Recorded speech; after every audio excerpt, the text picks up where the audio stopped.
మహానుభావుడు సుదర్శనుడని ఒక రాజు ఉన్నాడు. ఆయన వశిష్ఠుడికి బాగా ఆత్మీయుడు. సూర్యవంశంలో పుట్టినవాడు, ఇక్ష్వాకు వంశంలో పుట్టినవాడు. సుదర్శన మహారాజు గారికి వేటంటే బాగా ఇష్టం. ఆయనకే సుజుమ్నుడు అని కూడా మరో పేరు ఉన్నది. ఆయన బాణం వేస్తే గురి తప్పేది కదా, అందుకనే సుజుమ్నుడు అని కూడా అనేవారు.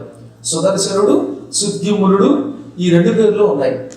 ఆయన ఒక రోజున కొంతమంది పరివారాన్ని వెంట పెట్టుకుని ఏకాకి హయమారుహ్య జగామ గహనం వనం, ఒక్కడుగా తప్పిపోయి అడవిలో చోటకు వెళ్ళిపోయాడు. సాధారణంగా వేటకు వెళ్ళేవాడు పరివారంతో వెళ్ళినా వేట మీద తమకంతో పరివారం ఒకవైపుకి, ఆయన ఒక్కడు ఒకవైపుకి వెళ్ళిపోవడం ఒక రివాజ్ అయిపోయింది.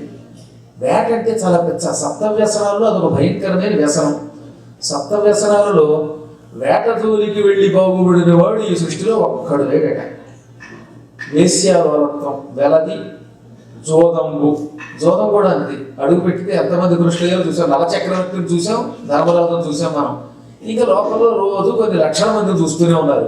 పేకాట రైళ్ళు, ఇక మళ్ళీ ఇంటికి ఒక 5 పైసలు కూడా తెలవాడు. భ్రష్టత్వం పొందేవాడు, అందులో బాగుపడేవాడు తక్కువగా ఉంటాడు. లాస్ వేగాస్ అనేది దానికి ఎందుకు పెరిగితే అంత లాస్ అయిపోతుంది కదా అక్కడికి. అందువల్ల అక్కడికి వెళ్ళేవాడు ఎవడో బాగుపడతాడంటే ఎవడో నూటికి కోటికి పక్కన పెట్టి చెప్పులు లాంటి వాడిని ఎక్కువ మంది భ్రష్టత్వం పొందుతారు. అందువల్ల మొదటిది సప్త వ్యసనాలలో వెలది, రెండోది జోదం, మూడోది పానం, తాగుడు కూడా అంతే. ఇంకా 4వది వేట. వేట వల్ల పాండురాజాలు ఎంతోమంది చచ్చిపోయారు. ఇప్పటికి కూడా అండి వేటాడడానికి వెళ్ళి ఆ చుట్టుపక్కల మాకు జంగారెడ్డిగూడ ఏరియాలో, పుట్టాయిగూడ ఏరియాలోకి వెళ్ళి కరెంట్ దగ్గరికి షాక్ కొట్టి చచ్చిపోయేవాడు ఉన్నారు. మొత్తం మీద వేట మాత్రం ఎవరిని బాగు చేయదు. 5వది పలుకు ప్రబలనం, నోటికి వచ్చినట్టల్లా ఇతరులు తిట్టడం. అందులో 24 గంటల న్యూస్ ఛానల్స్ వచ్చాక చెప్పక్కరా, ఎవరికి పుత్తప్పుడు దొరకని అవకాశం ఇప్పుడే దొరుకుతున్నమాట. వాడు మహానుభావులైన పౌరాణికులు జడామడా తిట్టేవంటే అది గర్వకారణం అనమాట. ఆ ప్రశ్న వేసేవాడికి ఎందుకు పనికిరాడు వాడు. అలాంటి ఎందుకు నోట్లోంచి అక్షరం ఒక్క జ్ఞానం లేనటువంటి దౌర్భాగ్యులు ఒకళ్ళని పెడతారు, వాడు ఏం బాగుతాడో తెలియదు. వినేవాడు అలాగే ఉన్నారు. కాబట్టి ఈ పలుకు ప్రబలదనం వ్యసనం అన్నట్టు సప్త వ్యసనాలలో భయంకరమైనది. సాధ్యమైనంత వరకు పలుకు ఎప్పుడు చాలా స్పష్టంగా ఉండాలి, పవిత్రంగా ఉండాలి.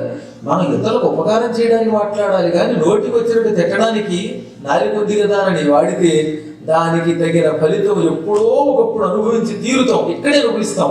వాడి చచ్చిపోయేదాకా అక్కర్లా. ప్రతి వ్యక్తి నోటికి వచ్చినట్టు మహాత్ముల్ని తిడితే ఆ పాపం ఇక్కడే అనుభవించడం నేను కళ్ళారా చూశాను. ఒక వేద పండితుడిని నోటికి వచ్చినట్టు తిట్టేవాడు కూడా. ఆ చివరి రోజుల్లోనండి నాలిక పుళ్ళు పడిపోయి అన్నం తినలేక 5 సంవత్సరాల పాటు లిక్విడ్స్ తోటి నానాయాత్ర పడి తెచ్చాడు, తెలిసిన మీకు. కాబట్టి మనమేం భయపడక్కర్లా. ఇవాళ ఈ ఇష్టం వచ్చినట్టు వాగేటటువంటి ఈ దౌర్భాగ్యులు వాళ్ళ పేర్లు మీరు రోజు చూస్తూనే ఉంటారు, పేపర్లో చూస్తున్నారు, న్యూస్లో చూస్తున్నారు. ఈ వాగే వాళ్ళందరికీ చివరి రోజులు అదే దిక్కు అనమాట. తిండి లేక, తిప్ప లేక, రోడ్లో నీళ్లు పోసేవాడు లేక నానా బాధపడతారు. అది చివరికి తప్పదు. కాబట్టి మహాభయంకర వ్యసనం పలుకు ప్రబలదనం, నోటికి వచ్చినట్టు తిట్టడం. తర్వాత 6వది దండపారుష్యం, చిన్న తప్పుకి ఎక్కువ శిక్ష వేయడం. పొరపాటుని ఈ కారు వెళ్ళి ముందు కారుని ఎంత కొట్టిందంటే అవతల వాడికి తప్పు అయినా సరే వెనక నుంచి కొట్టావు కనుక నీదే తప్పు అని వీడు అంతా చూసేస్తారే, అది కూడా తప్పే. కాబట్టి చిన్న తప్పు అయినా కొండంత శిక్ష వేయడం మహాపాపం. శిక్ష ఎప్పుడూ కూడా చట్టాన్ని బట్టి ఉండకూడదట, సమయాన్ని సందర్భాన్ని బట్టి ఉండాలి. అందుకే పూర్వం ఇక్ష్వాకు వంశస్థులు కానీ లేక చంద్రవంశస్థులు కానీ వాడు కేవలం చట్టాలు రాసుకోరా, ఆ వ్యక్తి ఏ పరిస్థితుల్లో తప్పు చేశాడో తెలుసుకుని దానికి తగిన శిక్ష వేసేవారు. ఒకప్పుడు మహానుభావుడు పంజాబుని పరిపాలించిన రణజీత్ సింగ్ అని ఒక ఆయన ఉండేవాడు. చాలా గొప్ప రాజు ఆయన. ఓసారి ఆయన ప్రజల్ని పలకరించడం కోసం వీధుల్లో తిరుగుతున్నాడు, కొంతమంది భటులు వెంట పెట్టుకుని. ఇంత చేసి 300 సంవత్సరాల క్రితం మహారాజు ఆయన. ఇంతలో ఒక రాయి వచ్చి ఆయన నుదుటికి తగిలింది. వెంటనే నుదురు పగిలింది, రక్తం పడవడా కాలింది. దాంతో భటులు చుట్టుపక్కల ఉన్న వాళ్ళంతా ఆ క్షణమే ఎవడరా రాయి విసిరి రాజును కొట్టింది అని ఆ చుట్టుపక్కల వెతికారు. అక్కడ ఒక ముసలావిడ దొరికింది. ఆ ముసలావిడ పెడరెక్కలు విడిచిపెట్టి ఆయన దగ్గరికి తీసుకొస్తే, ఒరే ముందు ఆవిడ రెక్కలు విడిచిపెట్టండి అన్నాడు ఆయన. వాళ్ళు వెంటనే విడిచిపెట్టారు. ఏం జరిగిందంటే అందులో భటులు లేచి, ఈవిడేనండి రాయి పెట్టి పటక్కర మిమ్మల్ని కొట్టిందండి, ఆ రాతి దెబ్బకి మహారాజు అయిన మీకే నుదురు పగిలి రక్తం కారింది కాబట్టి దీన్ని శిక్షించాలండి అన్నాడు వాడు. నువ్వు కాస్త నోరు పూసుకో ఆయన ముసలావాడిని. అమ్మా నన్ను ఎందుకు రాతితో కొట్టావు అన్నాడే. బాబు మిమ్మల్ని కొట్టలేదు, 3 రోజుల నుంచి తిండి లేక వరమలు వాడిపోతున్నాను. ఇక్కడ మామిడి చెట్టు కనపడింది, మామిడికాయలు కొట్టుకుని ఇంటికి తీసుకెళ్ళి తిందామని ఆ కాయలకేసి విసిరాను రాయి. పొరపాటున కాయని కొట్టబోడిన ఆ రాయి గురి తప్పి నీ నుదుటికి తగిలిందండి, నన్ను క్షమించండి ప్రభువు, తెలియక పొరపాటు చేశానండి. వెంటనే ఆయన గుర్రం దిగి ఆవిడ కాళ్ళకి నమస్కారం చేసి, ఒరే ఈవిడికి 10 ఏళ్ళకి సరిపడేటటువంటి ఆహార పదార్థాలు అన్ని ఇంటికి పంపించండి, బంగారం అన్నట్ట. భటులకి మతిపోయింది. మిమ్మల్ని రాతితో కొట్టిన ఈ రాతికి, ఈ సుబ్బరాతికి ఈ బహుమానం అంటే వెంటనే ఆయన ఏమన్నాడో తెలిసిన, మామిడి చెట్టు దానికి నోరు లేదు, దాన్ని రాతితో కొడితే ఏమిస్తోంది? కాయలు ఇస్తోంది. నోరు లేని చెట్టే రాతితో కొడితే కాయలు ఇస్తూ ఉంటే నోరును నేనేమి ఇవ్వాలి అన్నాడు. అని ఆ తర్వాత వెంటనే చెప్పాడు, మరి మూర్ఖులారా, శిక్ష అంటే ఆవిడ కొట్టినందుకు ఆవిడ తీసుకెళ్లి చెరసాల పాలు చేయటం, చేతులు నరగడం కదరా. ఆవిడకి ఎందుకు రాయి విసరవలసిన కర్మ వచ్చింది? ఇప్పటికి 3 రోజుల నుంచి తిండి లేదు. నా పరిపాలనలో నా పౌరులకి తిండి లేకపోతే ఆ పాపం నాది, ఆ శిక్ష నాకు వెయ్యాలి. తిండి లేకపోబట్టి రోడ్డు మీద పడి రోడ్లకు ఉన్నటువంటి చెట్లకు ఉన్న పళ్ళు రాళ్లతో కొట్టుకు బతుకుతుంది ఆ ముసలావిడ. ఆవిడకి దుస్థితి తెచ్చిన ప్రభువుకు వెయ్యాలి శిక్ష. కాబట్టి శిక్ష అంటూ వేస్తే నాకు వెయ్యండి, మాత కొరడగలు అన్నాడు. మహాత్ములు ఇలా ఉండేవారండి పూర్వం. శిక్షా స్మృతులను తెలుసుకుని జ్ఞానంతో పరిపాలించారు కాబట్టి ఆ రోజుల్లో మనందరం సుఖంగా ఉండేవాడు. ఇప్పుడు అసలు ఏమీ లేదు. చట్టం అనేది ఒక పెద్ద చట్టం కింద తయారైపోయింది. ఎందుకు శిక్ష వేస్తాడో తెలియదు. అసలు పాపాత్తులు అడగ పారిపోతారు. వాడు 5,000 కోట్లు ఎగ్గొట్టినా స్టేట్ బ్యాంక్కి వాడు ఈ దేశం వదిలిపెట్టి ఇంగ్లాండ్లో ఉండగలుగుతాడు. కానీ పాపం అమాయకులకి చిన్న చిన్న వాళ్ళకి వేస్తారు శిక్ష అన్నమాట. అప్పుడు దానివల్ల ఉపయోగం ఉన్నది. దానికి దండ పారుష్యము అని పేరు. ఆఖరిది 7వ వ్యసనం అర్ధదూషణము. డబ్బుని సక్రమంగా ఖర్చు పెట్టకపోవడం. ధనము సంపాదించడము, దాన్ని ఖర్చు పెట్టడం చాలా జాగ్రత్తగా చెయ్యాలి. ఎక్కడ ఖర్చు పెట్టాలో అక్కడ ఖర్చు పెట్టి తీరాలి. అవసరమైన చోట ఖర్చు పెట్టడం పిసిరి కొట్టుదనంతో, అనవసరమైన వాటి ఖర్చు పెడతారు. తెలుగు సభ దొరుకుతాడు, అందులో సినిమా వాళ్ళు వచ్చి డ్యాన్స్ చేస్తే పిచ్చి డ్యాన్స్కి $1000 కడతాడు. పద్మాకర్ గారి పురాణం దగ్గరికి వచ్చేసి $5 కట్టడానికి గుడికి హడిలిపోతాడు. ఇది అర్ధదోషణం అంటారు. ఇది వ్యసనం అంటే. ఎందుకు ఆ పిచ్చవాటి వల్ల వాళ్ళు ఏం పొద్దున్నకి సాయంకాలం దాకా అక్కడ ఏం చేస్తున్నారు, దానివల్ల ఉపయోగం లేదు కదా. కాబట్టి ఏది ఎవరికి ఎలా చేయాలో అలా చేయాలి.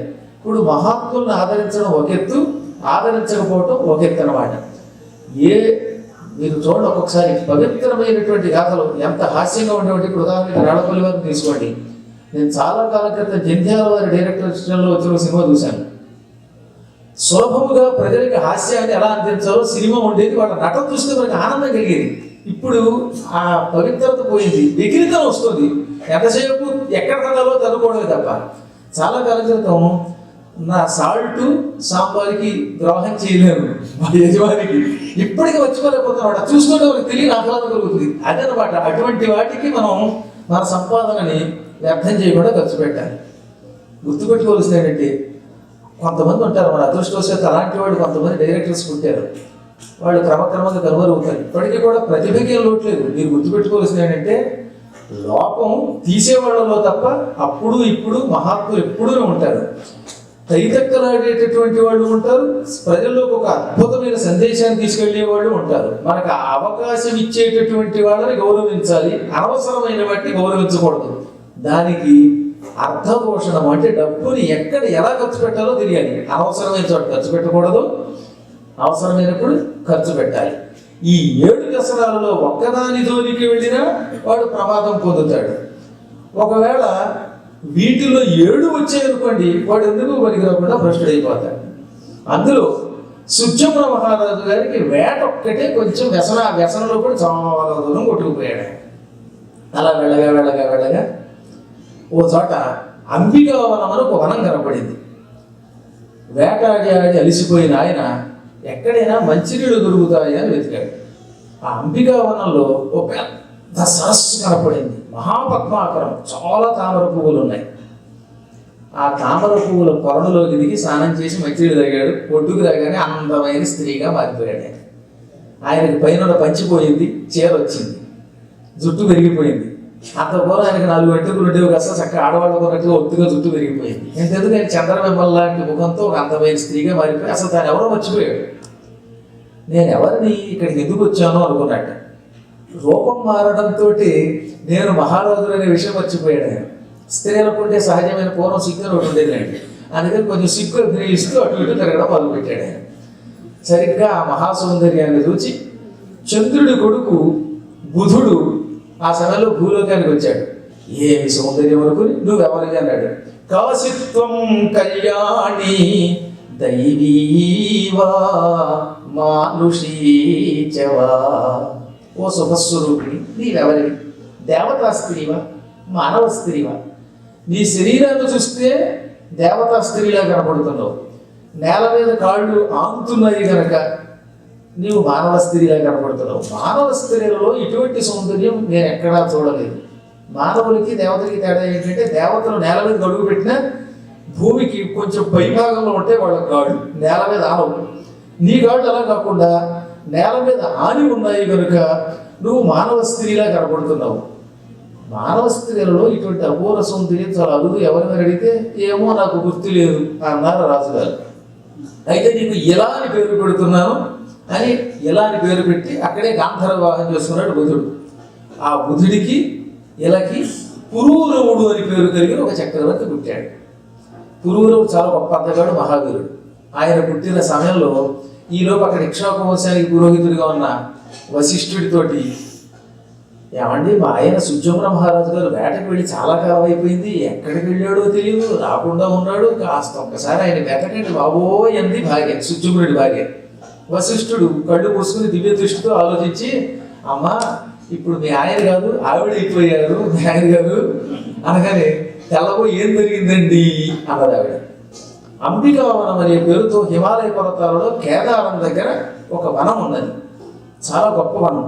ఆ వనంలో పార్వతీ పరమేశ్వరుడు ఏకాంతంగా విహరించేవారు ఒకప్పుడు. అక్కడికి ఎవరు వచ్చేవారు కాదు. ఒకసారి పార్వతీ పరమేశ్వరుడు జలక్రీడలు ఆడుతూ ఉండగా అక్కడికి సప్త ఋషులు వచ్చారు. వాళ్ళు తెల్లబోయి ఏకాంతంగా జలక్రీడలాడుతున్న ఆది దంపతుల దర్శనానికి పొరపాటు వచ్చామని లెంపలు వేసుకుని దండం పెట్టి దూరం నుంచి వెళ్ళిపోయారు. పార్వతీదేవికి కొంచెం కోపం వచ్చింది. తరచుగా ఏకాంతంగా ఇక్కడ మనం ఉంటున్నప్పుడు కూడా భక్తులు పరిగెత్తుకు వస్తున్నారు, అందులో మగవాళ్ళు జలక్రీడలాడుతున్న ఆడవాళ్ళని చూడడం ధర్మం కాదు, కాబట్టి ఈ రోజు నుంచి ఇక్కడికి ఎవరైనా మగవాళ్ళు అడుగుపెట్టి ఈ చెరువులో నీళ్లు తాగినా ఇందులో స్నానం చేసినా ఆ క్షణమే వాడు స్త్రీలైపోదురుగా కానీ చెప్పించింది. దాంతో అప్పటి నుంచి ఈ విషయం తెలిసిన వాళ్ళు ఎవరు ఆ వనం దగ్గరికి అడుగు పెట్టేవారు కాదు. పాపం రాజుగారికి తెలియదు. వేటకి వెళ్ళి ఆ వేట మీద తమకంతో అందులో స్నానం చేసి స్త్రీ అయిపోయాడు. ఈ విధంగా నీ భర్త సుజమునుడు ఇలా అనే పేరుతో స్త్రీగా మారి చంద్రుడి కొడుకు బుధుడికి భార్య అయి ఒక కొడుకును కూడా కన్నాడు. అనగానే ఆవిడ వెంటనే ముందు మా ఆయన్ని చూడాలంటే వశిష్ఠుడు ఆవిడ వెంట పెట్టుకుని బుధుడి దగ్గరికి తీసుకొచ్చాడు. ఇదిగో ఈ బుధుడి భార్యగా ఉన్న ఎలా నీ భర్త అనగానే ఆవిడ తెల్లబోయి ఏమండి అంది. తమరెవరండి అంది ఆవిడ. అప్పుడు వశిష్ఠుడు శివుడిని మెప్పించి, పరమేశ్వర నీ భార్య ఇచ్చిన శాపం వల్ల మహారాజు గారు ఈ దుస్థితిలో ఉన్నాడు, కాస్త ఆయనకి మార్పు చేయమంటే ఈ శాపాన్ని సంపూర్ణంగా మార్చే అధికారం నాకు లేదు. నా భార్య పెట్టిన శాపాన్ని నేను మారిస్తే రేపటి నుంచి మా ఇద్దరికి మధ్యలో పొరపచ్చాలు వస్తాయి, కాబట్టి శాపాన్ని మారుస్తున్నాను. ఏమిటి? సంవత్సరంలో 6 నెలల పాటు ఈయన పురుషుడిగా ఉంటాడు, 6 నెలల పాటు స్త్రీగా ఉంటాడు. ఇది నేను ఈ మార్పు చేశాను కానీ వెంటనే ఈ ఇలా కాస్త మళ్ళీ సుజమునుడు అయిపోయింది. సుజమున మహారాజు గారికి విషయం అర్థమయ్యి మళ్ళీ ఈ భార్యతో పాటు ఇంటికి వచ్చి 6 నెలలేమో మగవాడిగా ఉండడం, తన భార్యతోటి పిల్లలతోటి, పిల్లలు జాగ్రత్తగా పెంచేవాడు. మళ్ళీ 6 నెలలు అయ్యాక స్త్రీ అయిపోయి ఈ బుధుడి యొక్క కొడుకుని పెంచడం మొదలెట్టాడు.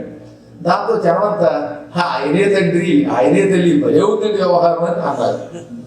పాపం తట్టుకోలేక ఇది అవమానంగా ఉంది, ఎందుకు వచ్చిందని కొంతకాలం పోయిన తర్వాత అక్కడ సుజమునుడిగా ఉన్నప్పుడు తన రాజ్యం అయోధ్య సింహాసనాన్ని ఆ కొడుకు ఇచ్చి, ఇక్కడ హస్తినాపుర సింహాసనాన్ని పురూరవ చక్రవర్తికి ఇచ్చి, నాయన అయోధ్య నగరాన్ని సూర్యవంశపురాజులంతా వీరు పరిపాలించుకోండి, ఈ హస్తినాపురాన్నంతా చంద్రవంశపురాజులు వీరు పరిపాలించుకోండి. ఇది చంద్రవంశం అని ఎందుకు వస్తుంది అంటే చంద్రుడి యొక్క కొడుకు బుధుడి నుంచి పుట్టారు కనుక. నేను మగవాడిగా ఉన్నప్పుడు ఇక్ష్వాకు యొక్క కొడుకుని కనుక ఆ ఇక్ష్వాకు వంశం సూర్యవంశం, ఆ సూర్యవంశం ఈ చంద్రవంశం 2 వంశాలు కూడా తరతరాలుగా ఈ భూమండలాన్ని సస్యశ్యామలంగా పరిపాలించుగాక అని దీవించి తన భార్యా సమేతంగా తపస్సు చేసి శాశ్వత బ్రహ్మలోక నివాసానికి వెళ్ళిపోయాడు ఆయన. పురూరవుడు తండ్రి ఇచ్చిన రాజ్యాన్ని హస్తినాపుర సింహాసనాన్ని ఆక్రమించుకుని పరిపాలించాడు. ఈ పురూరవుడికి ఊర్వశి వల్ల మహానుభావుడు నహుష చక్రవర్తి పుట్టాడు. ఈ నహుషుడు 100 అశ్వమేధ యాగాలకు ఒక్క యాగం తక్కువగా చేశాడు. 99 అశ్వమేధ యాగాలు చేసిన వాడు నహుష చక్రవర్తి అంటే. ఆ నహుష చక్రవర్తి కొడుకు యయాతి మహారాజు. ఇదిగో యయాతి మహారాజు గారి పరిపాలనకు వచ్చినప్పుడు గర్గాచార్యుడు ఆయనకి పురోహితుడిగా కుదిరాడు. గర్గాచార్యుడు యయాతి దగ్గరకు వచ్చి, యయాతి మహారాజా, కొన్ని కారణాలతో నేను నీకు పురోహితుడిగా ఉంటాను. మీ వంశంలో 28వ ద్వాపర యుగంలో ఒక మహాపురుషుడు పుట్టబోతున్నాడు. ఆ పురుషుడికి నేను జాతకర్మలు చెయ్యాలి. అందుకోసం నేను నీ వంశానికి పౌరోహిత్యం చేస్తానంటే యయాతి చాలా సంతోషంగా ఒప్పుకున్నాడు. గర్గుడు అంతటి వాడు తనయంత తాను పురోహితుడయ్యాడు, మాకు చాలా అనుకున్నాడు. ఆయన శతాశ్వమేధాలు చేయించాట, 100 అశ్వమేధాలు చేయించాడు గర్గాచార్యుడు యయాతి ద్వారా. యయాతి మహారాజు గారు ఒకసారి వేటకి వెళ్ళాడు. ఇక్కడ నుంచి కథంతా వారిపోయిన మాట. ఒక్కొక్కరితో ఒక్కొక్క జాతం ఉంటారు. యయాతి మహారాజు గారు కూడా వేట అంటే ఇష్టమే. ఓసారి వేటకి వెళ్ళాడు ఆయన. మొత్తం ఆ రోజున ఆయన అద్భుతంగా వేట సాగింది. క్రూర మృగాలను చీల్చి చెండాడాడు. పూర్వం ముందు క్రూర మృగాలను చెండాడడం కోసమే వేటాడేవారు. అప్పుడప్పుడు క్రూర మృగాలు బాగా పెరిగిపోయి ఊళ్ళ మీద పడిపోయి ఊళ్ళల్లో ఉన్నటువంటి ప్రజల్ని హింసిస్తూ ఉంటే రాజులు వేటకు వెళ్ళి ఆ మృగాలను శిక్షించి ఆ తర్వాత మళ్ళీ ప్రజలకి ఇబ్బంది లేకుండా చేసేవారు. అప్పుడు అన్ని మృగాలు ఉండేవి. దాదాపు ఒక 25-30 ఏళ్ల క్రితం వరకు కూడా అడవులు ఉన్నాయండి. పూర్వం అన్నీ కూడా భయంకరమైన వనాలు. ఇప్పుడు జనారణ్యాలు అయిపోయాయి తప్ప. అప్పుడు వనారణ్యాలు, ఇప్పుడు జనారణ్యాలు. ఆ రోజుల్లో ద్వారకా తిరుమలని మేము ఏలూరు నుంచి వెళుతుంటే దారిలో చిరుతుకులు వచ్చాయి. మా చిన్నప్పుడు నాకు 8 ఏళ్ల వయసులో నడిచి వెళ్ళేవాడు మేము. ఆ రోజులు ఇన్ని బస్సులు ఉండేవి కావు. హాయిగా ఉండేది, పవిత్రమైన వాతావరణం అంతా పోయి ఇప్పుడు క్రమంగా అసలు మనిషి కంటే గొప్ప క్రూర మృగం లేకుండా అయిపోయాట. అందుకే భవిష్య పురాణంలో ఏం చెప్పారో తెలుసా? రాబోయే 25 సంవత్సరాలలో ఈ భూమండలంలో ప్రతి నలుగురిలో 3 వెళ్ళిపోతున్నారు. కేవలం 1వ వంతు మాత్రమే జనాభా మిగులుతుందని వ్యాసుడు ఎప్పుడో చెప్పేశాడు. దానికి కారణం వేదాలను తిట్టేవాళ్ళు. ఇంకా వేదాలే కాకుండా ఇదిగో కొంతమంది ప్రొఫెసర్లను పేరు పెట్టుకుని బ్రాహ్మణుడు అంటే సామరిపోతుంది వాళ్ళ స్టేట్మెంట్. ఇలా కచ్చకచ్చవాడు అవుతుంటే ఏమవుతుంది? ఒక స్థాయి దాటి పుణ్యకార్యాలు చేసేవాళ్ళని తిడుతూ ఉంటే ఆ పాప ఫలితంగా భూమండలం వేడెక్కిపోతుంది. ఇవాళ భూమి వేడెక్కడానికి మూల కారణం మనం చేస్తున్న పాపాలి. మనం అందిస్తున్న కాలుష్యం, భౌతిక కాలుష్యం, మానసిక కాలుష్యం రెండూ కలిసి భూమిని విధ్వంసం చేయబోతున్నాయి. అక్కడ ఎక్కడానికి కాదు, ఒక్క వేదవ్యాసుడి మార్గంలో ఉన్న పురాణాలని శ్రద్ధగా వినే వాళ్ళకి మాత్రం మరణం లేదు. కాబట్టి మీకు ఎవరికి కూడా మరణం ఉండదు. ఆ సునామీలో మీరేం అవ్వరు, ఖచ్చితంగా మీరు ఉంటారు. ఎందుకంటే 5 ఏళ్ళ నుంచి వరుసగా ఉంటున్నారు కనుక శ్రద్ధగా పురాణాలు. వ్యాసుడు సుస్పష్టంగా చెప్పాడు. వ్యాసుడి యొక్క పురాణాలకు ఆ అద్భుతమైన దివ్యశక్తి ఉందండి. దానిలో ప్రతి అక్షరం ఒక బీజం, ఒక గొప్ప మంత్రం అన్నమాట. ఆ మహామంత్రాలు కాబట్టి ఎన్ని యుగాలు పెడితే ఎప్పుడు కూడా భారతాన్ని వింటూ ఉంటే మళ్ళీ కొత్తగా అన్నట్టు భాగవతం వింటూ ఉంటే ఎంతమంది చెప్పినా మళ్ళీ వినాలనిపిస్తుంది. దానికి గల కారణం దానిలో ఉన్న నిబద్ధత, ధర్మం, నిజాయితీ ఉన్నట్టుగా రాయటం. అందులో వాళ్ళకి కల్పించి రాయవలసిన అవసరము లేదు. అందుకే ఆయన భారతానికి ఇతిహాసము అని పేరు పెట్టాడు. ఇతి హ ఆస, ఇది ఇట్లుండెను అని పేరు పెట్టాడు ఆయన. మనకి తెలియక వాడిని నమ్మడల్లా. ఆ రోజుల్లో ఏదో టెస్ట్ ట్యూబ్ బేబీలు అంటే నమ్మాలా. ఇప్పుడు అంతా మన కళ్ళ ముందు కనపడాలా. వంకాయలు కూడా బీటీ వంకాయలు సృష్టిస్తున్న వేళకి ఆ రోజుల్లో వేదవ్యాసాదులు సృష్టిలోంచి అపూర్వ శక్తులతో మహానుభావులు ఎంతో మందిని సృష్టించడం ఆశ్చర్యం ఉన్నది. అదేం పెద్ద కష్టం కాదు. ఆ విద్య వీడికి తెలియదు. అంతే. మొత్తం ఎందుకు చెప్తానంటే ఆ పూర్వకాలంలో కేవలం క్రూర మృగాలను హింసించి తద్వారా ప్రజల్ని రక్షించడానికి అరుదుగా ఏడాదికో 2 ఏళ్లకో లేక 5 ఏళ్లకో వేటకు వెళ్ళేవారు. అది కూడా శరత్కాలంలోనే వెళ్ళేవారు. శరత్కాలంలో వేటకు వెళ్ళాలి, అప్పటికి బాగా జంతువులు పెరుగుతాయి కనుక. ఓ రోజు నయ్యను వేటకు వెళ్ళాడు. అప్పుడు ఒక నూతిలో నుంచి మూలుగు వినపడింది. రక్షించండోయ్ రక్షించండోయ్ అని. ఈయన నూతి దగ్గరికి వెళ్ళాడు. అగాధంగా ఉంది ఒక నుయ్యి. అందులో నీళ్ళు ఒక చుక్క లేదు. లోపల అస్పష్టంగా ఒక స్త్రీ కనబడుతుంది. ఈయన ఎవరు ఆ స్త్రీ అని లోపలికి తేలిపారు చూసి, ఎవరంటే భార్గవిని రక్షించండి అని వినబడింది. భార్గవి అంటే శుక్రాచార్యుడు కూతురు, దేవయ్య అని ఆవిడ పేరు, అసలు పేరు. ఒకప్పుడు రాక్షసులకి రాజు వృషపర్వుడు అని ఒక ఆయన ఉండేవాడు. ఆ వృషపర్వుడు అనేటటువంటి రాక్షసరాజు గారికి శర్మిష్ఠ అని ఒక గొప్ప కూతురు ఉండేది. చాలా అందగత్తే. కాకపోతే మహారాజు గారి కూతురు కనుక పదవిలో ఉంది కనుక కొంచెం గర్వం కూడా ఉండేది. అందుకే శర్మిష్ఠ గర్విష్ఠి అని కూడా పేరు. ఆవిడకి 1000 మంది దాసీజనం ఉండేవారు. ఈ 1000 మంది దాసీజనంతో శర్మిష్ఠ అప్పుడప్పుడు ఆటలకి పోతూ ఉండేది. ఆవిడకి 20 ఏళ్ల వయస్సులో శుక్రాచార్యుడి కూతురు దేవయానితో కలిసి ఒకసారి అడవికి వచ్చింది. శుక్రాచార్యుడు ఈ వృషపర్వుడికి గురువు, రాక్షస గురువు కనుక ఆయన. ఒక రోజున ఈ దేవయాని శర్మిష్ఠతో ఉన్న 1000 మంది దాసదాసీ జనాలు కలిసి అడవిలో పుష్పాపచయములు కార్యక్రమం మొదలుపెట్టారు. అడవుల్లో కూడా పూల తోట పెంచి రాజభటులు ఆ పూల తోటలోకి కేవలం రాజుగారికి సంబంధించిన వాళ్ళనే వెళ్ళనిచ్చేవారు. అక్కడికి వెళ్ళి పువ్వులు కోసుకోవడానికి పుష్పాపజయం అని పేరు. సరదా కోసం అప్పుడప్పుడు వెళ్ళి పువ్వులు కోసుకోవడం అనే కార్యక్రమం మొదలుపెట్టేవారు. ఆ పువ్వులు దండలకు వచ్చి ఒకళ్ళొకడు ముడుచుకుని మన్మధుడికి రతీదేవికి పూజ చేసి ఏదో కాసేపు కాలక్షేపం చేసి సాయంత్రం ఇంటికి పోయేవారు. వీళ్ళంతా పువ్వులు కోసుకుంటున్నారు. ఆ పూటకు వచ్చే ఎండ ఎక్కువగా ఉంది. అందుకని ఎండ ఎక్కువగా ఉంది, జలక్రీడలు ఆడదాం అనుకున్నారు శర్మిష్ఠ, దేవయాని ఈ స్త్రీలు. ఆ పూల తోటలోని ఒక విశాలమైన చెరువు ఉంది. అందులో ఈతలాడడానికి వీలుగా నిర్మాణం చేయించాడు రాజుగారు. అందులో అడుగు పెట్టారు వీళ్ళు. ఆ పూల తోటలోకి ఎవరు రారు. రాజభటులు చుట్టూతా దట్టమైనటువంటి కాపలా పెడతారు కనుక కేవలం ఈ స్త్రీలు తప్ప మాట వరుస కూడా రాజభటులు కూడా లోపలికి రారు. అందుకే వీళ్ళు ఏం చేశారు, పైనున్న చీరలు తీసేసి అక్కడ పెట్టేసి కేవలం ఉపవస్త్రాలతో హాయిగా అందులో ఈత కొట్టుకోవడం మొదలెట్టారు. ఇంతలో ఏం జరిగింది, పెద్ద గాలి వీచింది. ఈ గాలికి ఈ మొత్తం చీరలన్నీ ఎగిరిపోవడం మొదలుపెట్టాయి. చీరలు ఎగిరిపోతున్నాయని అందరూ పైకి వచ్చేసి తొందరగా ఆ చీరలు లాక్కుని కట్టుకున్నారు. ఆ కట్టుకోవడంలో దేవయాని చీర శర్మిష్ఠకి, శర్మిష్ఠ చీర దేవయానికి వచ్చింది. శర్మిష్ఠ వాళ్ళు పటపట పలికి, ఓసి దేవయాని, ఒక ముష్టి బ్రాహ్మడి కూతురు, మీ నాన్న మా నాన్న దగ్గర ఉద్యోగం చేసుకుంటున్నవాడు, దేవజీతం మీద బతుకుతున్నవాడు, అటువంటి ఒక సామాన్య పురోహితుడి కూతురు నువ్వు నా చీర కట్టుకుంటావా? మహారాజు కూతుర్ని, అందులో మామూలు రాజు కాదు, సర్వంసహ చక్రవర్తి రాక్షసరాజు వృషపర్వుడి కూతుర్ని నా చీర నువ్వు కట్టుకుంటావా అని నోటి వచ్చినట్టు తిట్టింది. దాంతో దేవయానికి కోపం వచ్చింది. మా నాన్న ఏమో ముష్టికి పనిచేయటంలా మీ నాన్న దగ్గర జీతం కోసమును, అసలు మా తండ్రి గారి మంత్రబలం వల్లే మీ నాన్నగారికి ఈ రాజ్యం వచ్చింది, లేకపోతే ఏనాడు ఇంద్రుడు మీ నాన్న అంతం చూసేవాడు అన్నది. వాదోపవాదాలు చేయకూడదండి. అసలు వాదున వచ్చునదే కీడు సొమ్ము వసుధను సుమతి. వాదోపవాదాల వల్ల ఎప్పుడు కీడే వస్తుంది మనకి. అందుకే ఎవడన్నా నోటికి వచ్చేది తిట్టేస్తూ ఉంటే ఓ దండం పెట్టి ఊరుకోవడం మంచిది.